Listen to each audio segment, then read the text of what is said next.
আগে বলো তোমরা ছোটবেলায় কি কি খেলা খেলেছো? তো আমরাও সেম ছোটবেলার একটা খেলা আজকে খেলতে চলেছি। আর কি খেলা সেটা তোমাদেরকে বলছি। প্রথমে আমরা এখানে গুটি করে নিয়েছি গাইস, এবার হচ্ছে দাগ টানা হবে আর তোমাদেরকে দেখাচ্ছি যে আমরা কি খেলা খেলতে চলেছি।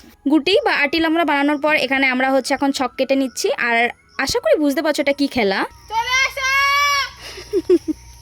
হ্যাঁ, এবার তো নাম্বার কাটা হলো। নাম্বার কেটে আমরা প্রত্যেকে নিয়ে নিলাম। আমি ছিলাম সেকেন্ড নাম্বারে। নাম্বার কাটার পর এখন সবাই স্টার্ট করবো খেলাটা। আর এটা হলো এক্কা দোক্কা, মানে কিতকিত, আমাদের ভাষায় যেটাকে কিতকিত বলে। তো ফার্স্টেই বোন ছিল, ও আউট হয়ে গেছে। তারপর আমি স্টার্ট করলাম।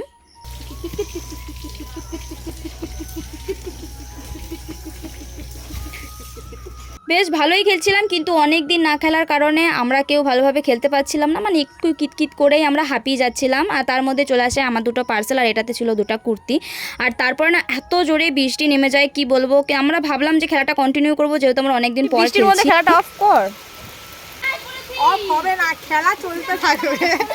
কিন্তু দুঃখের বিষয় এটাই, বৃষ্টি এত জোরে নামে যে কারণে আমাদের বাড়ি চলে আসতে হয়। বাড়ি এসে আমরা লুডো খেলা স্টার্ট করি। তো এখানে আমাকে আউট করে দিচ্ছে, তাই আমি এইরকম ভাব করছি। তারপর কিন্তু রোদও উঠে যায়, কিন্তু আমাদের আর ওই খেলাটা ইন্টারেস্ট ছিল না। আমরা তারপর লুডো খেলাতেই মনোযোগ দিয়েছি। তারপর তো লুডো খেলা শেষ করে আমরা চলে আসি বাড়ি। আর তোমাদের কিন্তু ওই এক্কাদোকে খেলাটা আমরা ঠিক একদিন খেলে দেখাবো। তো আজকের জন্য এটুকুই, দেখা হচ্ছে তোমাদের সঙ্গে পরের ভিডিওতে। আজকের জন্য বাই।